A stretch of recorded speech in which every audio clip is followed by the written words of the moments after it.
Dear students and professionals, अस्सलाम वालेकुम। मैं आप सबको learning with Mohsin Iqbal channel में खुश आमदीद कहता हूँ। Learning with Mohsin Iqbal channel जो है ये बेसिकली ह्यूमन रिसोर्स मैनेजमेंट से रिलेटेड टॉपिक्स को डिस्कस कर रहा है और इसके थ्रू तमाम स्टूडेंट्स जो कि MPhil, MBA, BBA honours, BCom, MBA में एचआर के सब्जेक्ट्स पढ़ते हैं या वो लोग जो कि सीएचआरपी यानी certified human resource professional diploma course करना चाहते हैं या वो अभी एचआर की फील्ड में नए आए हैं या मैनेजमेंट में इंटरेस्ट रखते हैं, उन सब के लिए जो है वो एचआर रिलेटेड सब्जेक्ट्स पे बेहतरीन वीडियोस पेश कर रहा है। आप सबसे रिक्वेस्ट है कि मेरे चैनल को सब्सक्राइब करें, लाइक करें और शेयर करें ताकि नॉलेज ज्यादा से ज्यादा लोगों तक पहुंच सके। तो व्यूअर्स, आज जो टॉपिक है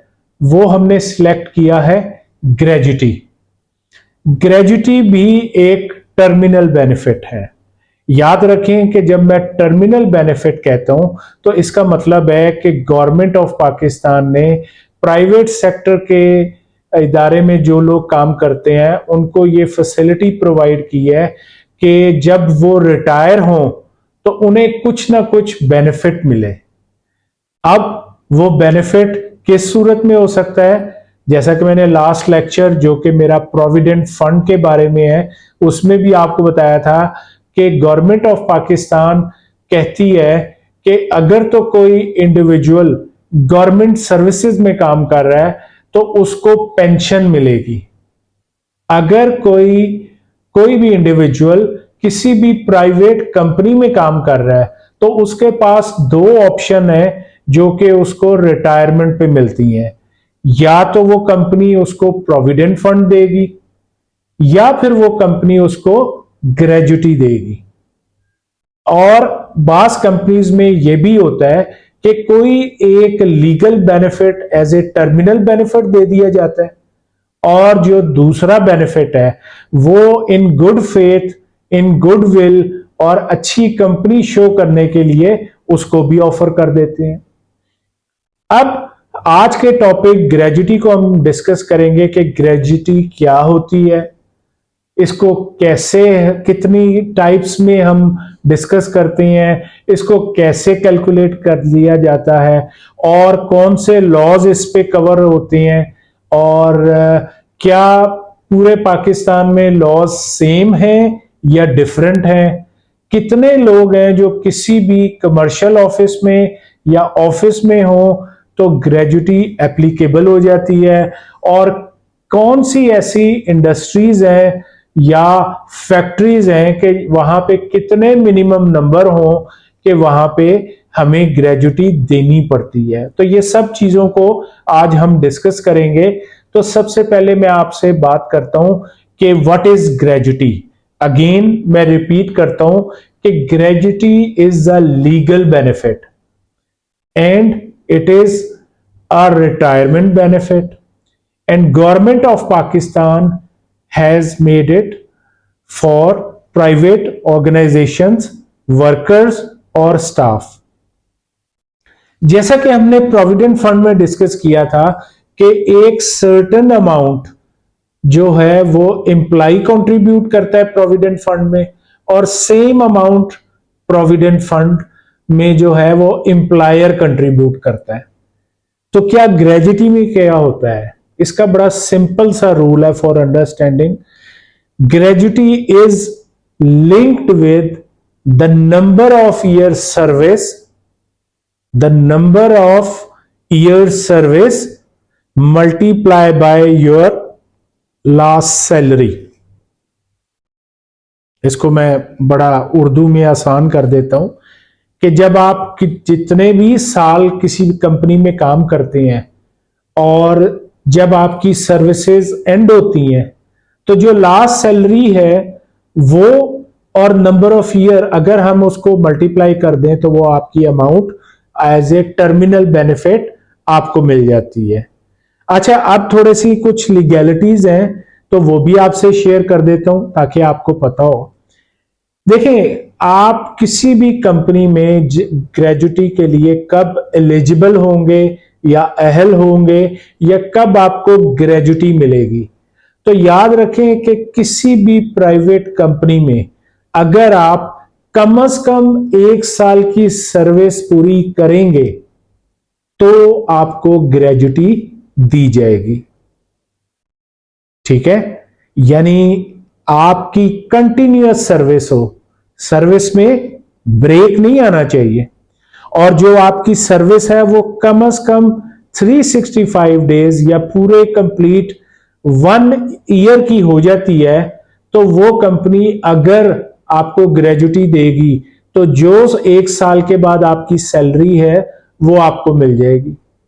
अब कोई एग्जाम्पल हम ले लेते हैं कि एक साहब है मिस्टर बी, और उन्होंने एक कंपनी में काम किया 1 साल के लिए। तो जब 1 साल काम किया और जब उन्होंने वो कंपनी छोड़ी तो उनकी सैलरी थी 75,000। अब उनकी ग्रॉस सैलरी क्या बनेगी या उनकी ग्रेजुटी क्या होगी?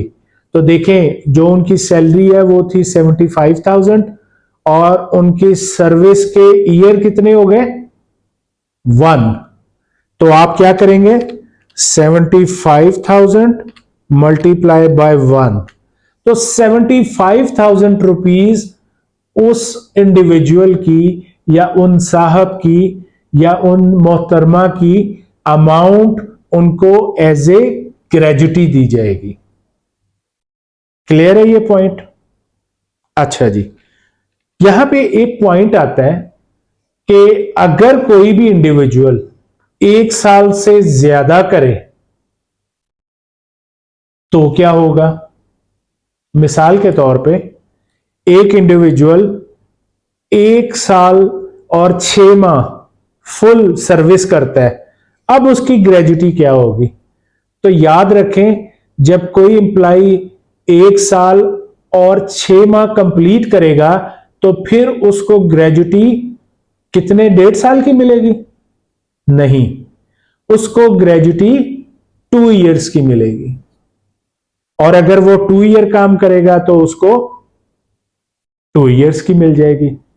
यानी इन अदर वे समझाने के लिए 1 साल कर रहा है कंटिन्यूस सर्विस तो 1 साल, अगर वो 1.5 साल करता है तो 2 साल मिलेगी, और अगर वो 2.5 साल करेगा तो कितनी मिलेगी? 3 ईयर्स, और अगर 3 साल करेगा तो 3 ईयर्स। बिल्कुल सही कहा आपने। तो ये एक रूल है जो कि डिफाइंड है और इसके मुताबिक जो है ग्रेजुटी जो है वो कैलकुलेट होती है। अच्छा, एक और इंपॉर्टेंट चीज जो मैं आपको बताना चाहूं कि किसी भी कंपनी में मुख्तलिफ किस्म के एम्प्लॉइज होते हैं, daily Vaser, temporary, contractual.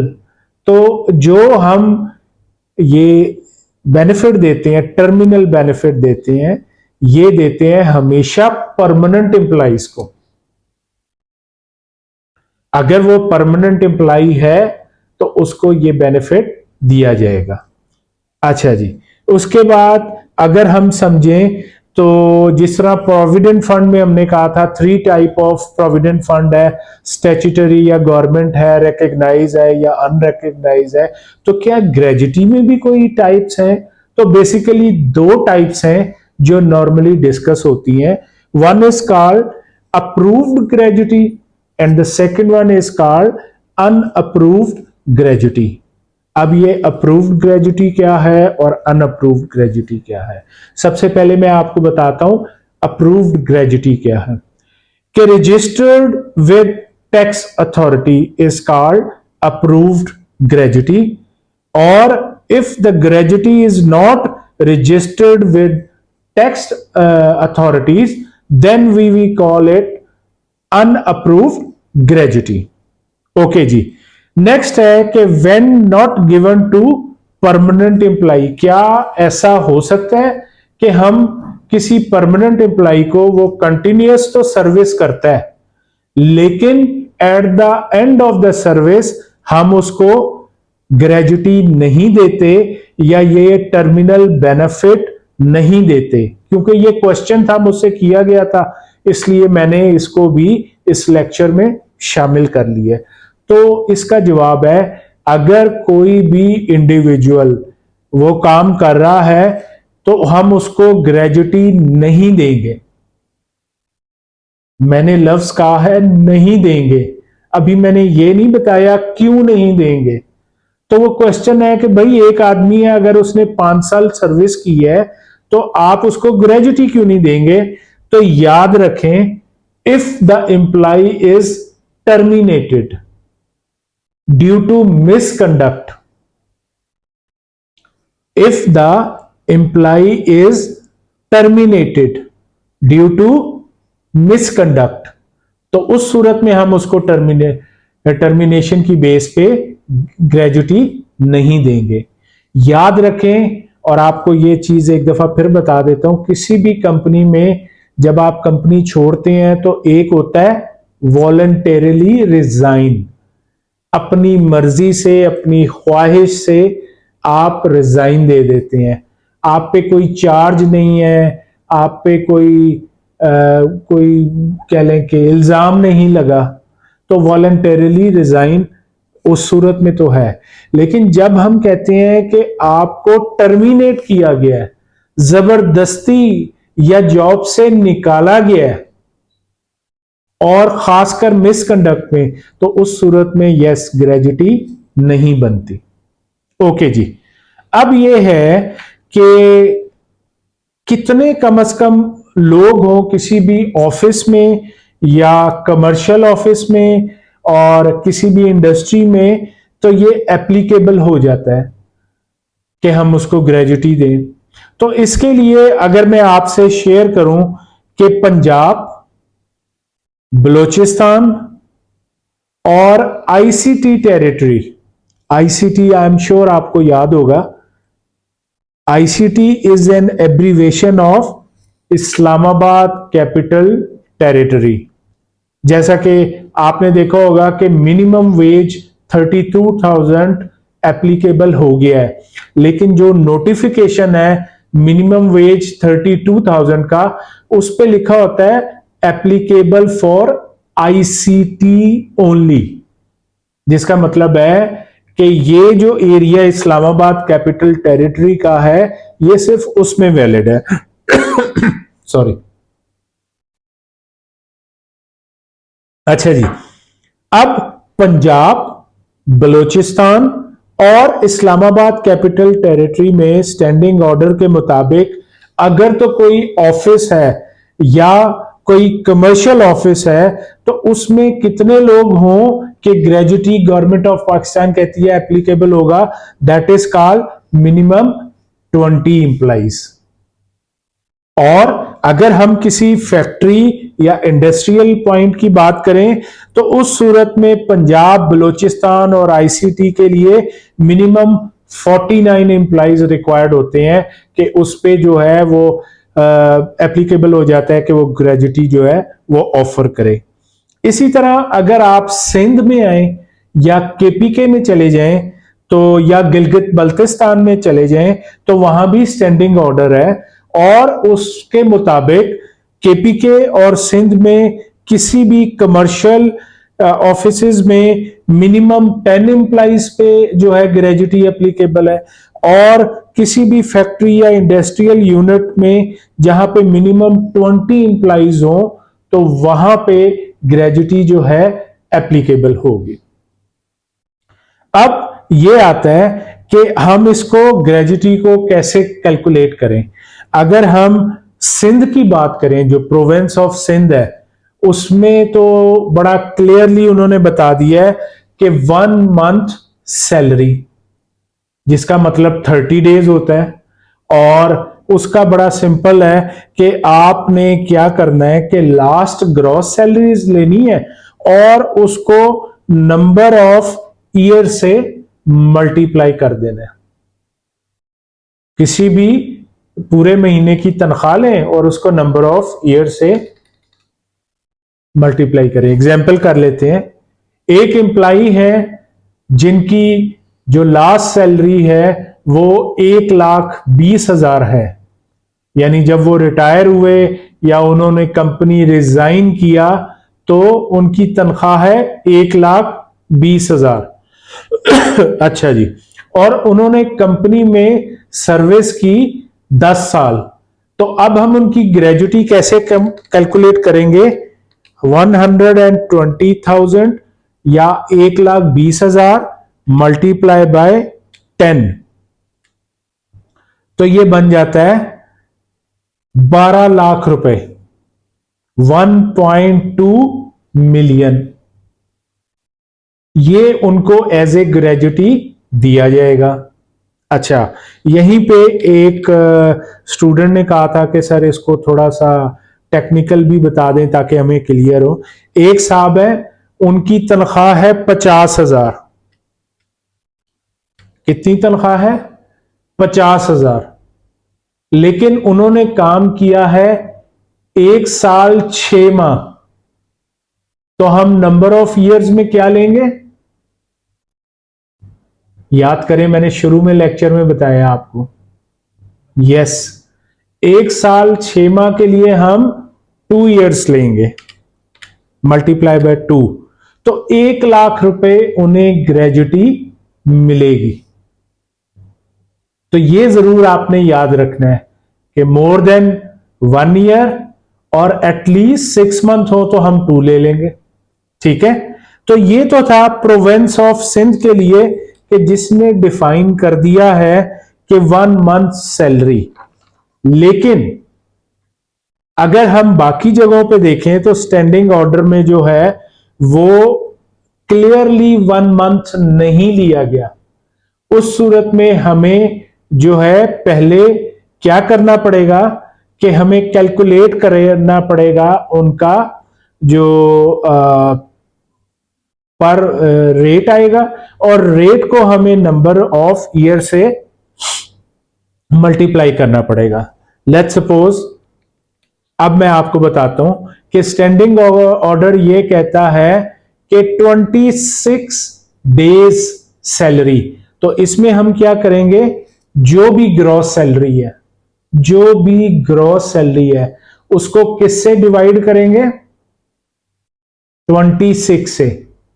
Gross salary को डिवाइड करेंगे 26 से, और उसको फिर किससे मल्टीप्लाई करेंगे? 30 से, क्योंकि हमें पूरे 1 मंथ को करना है। तो जब ग्रॉस सैलरी को 26 से डिवाइड करके 30 से मल्टीप्लाई करेंगे, जो अमाउंट आ जाती है उसको आप मल्टीप्लाई करेंगे नंबर ऑफ ईयर सर्विस से। क्योंकि सिंध ने तो पूरा मंथ कह दिया है, लेकिन बाकी प्रोविंसेस ने जो किया है उसके लिए gross salary divided by 26 multiply by 30 multiply by number of years. तो इस तरह आप ग्रेजुटी को कैलकुलेट कर लेते हैं। अच्छा, कुछ केस स्टडीज जो है, जो स्टूडेंट्स की क्वेरीज थी, वो भी मैं यहीं पे है। एक साहब ने पूछा क्वेश्चन कि कुछ कंपनियां हर साल के एंड पे ग्रेजुटी दे देती हैं, क्या ये सही है?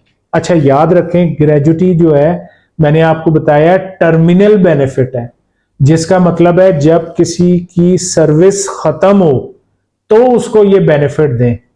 लेकिन ये क्वेश्चन आया है कि हर एक कंपनी है वो क्या करती है, उनके लोग जॉब तो नहीं छोड़ते हैं, लेकिन वो हर साल उस एम्प्लॉय को जैसे ही साल कंप्लीट होता है तो वो क्या करते हैं, उसको ग्रेजुटी दे देते हैं और कहते हैं लो भाई, हमने आपको आपका बेनिफिट दे दिया है। तो क्या ये सही है?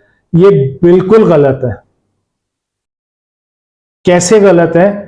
कि फर्ज करें एक इंडिविजुअल को जब आपने 1 साल बाद दी तो उसकी तनख्वाह थी 20,000, तो आप 20,000 देंगे उसको। दूसरे साल जब उसको दी तो 30,000 थी, तो आप उसको 30,000 ग्रॉस सैलरी देंगे। लेकिन अगर वही इंडिविजुअल जो 20 से शुरू हुआ है और जब 10 साल के बाद उसकी तनख्वाह 1 लाख हो जाती है, तो जब आप 1 लाख को मल्टीप्लाई करेंगे 10 से तो वो अमाउंट ज्यादा बनती है। इसलिए कहा जाता है कि जो कंपनीज इस तरह हर महीने हर साल दे के समझते हैं लाइबिलिटी खत्म हो गई, दैट इज रॉन्ग। ऐसे नहीं करना चाहिए।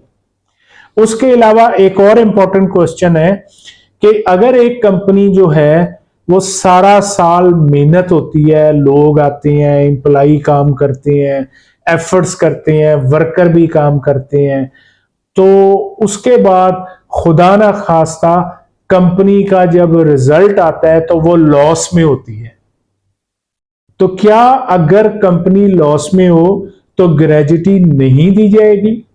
नो, ये बिल्कुल गलत कॉन्सेप्ट है। देखें, वर्कर ने अपना काम किया, स्टाफ ने अपना काम किया, जो ड्यूटीज उसे असाइन की गई वो उसने सक्सेसफुली कंप्लीट की और पूरा काम किया।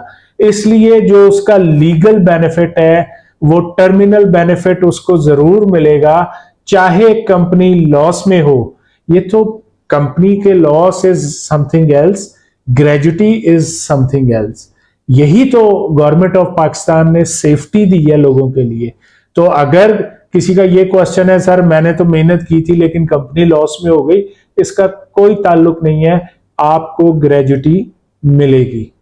तो आज का ये लेक्चर मैं यहीं पे खत्म करता हूं। हमने अपने दोनों टर्मिनल बेनिफिट्स और जो मेरे स्टूडेंट्स की और यंग एचआर प्रोफेशनल्स की रिक्वेस्ट थी कि सर प्रोविडेंट फंड को डिस्कस करें और हमें बताएं, और ग्रेजुटी को बताएं और डिस्कस करें, तो वो मैंने बड़े डिटेल में दो डिफरेंट टॉपिक्स बना के वो आपसे शेयर कर दिए हैं। मुझे उम्मीद है कि ये बड़ा हेल्पफुल होगा। और एंड में मैं आपको कहूंगा कि लर्निंग विद मोहसिन इकबाल जो मेरा यूट्यूब चैनल है उसको सब्सक्राइब करें, उसको लाइक करें, और आप इस पे HR related, human resource management related तमाम टॉपिक्स को ग्रेजुअली देखेंगे और इस पे वैल्यू ऐड होगी आपकी स्टडी में, आपकी नॉलेज में। तो इसको जरूर सब्सक्राइब करें। Thank you very much and शुक्रिया।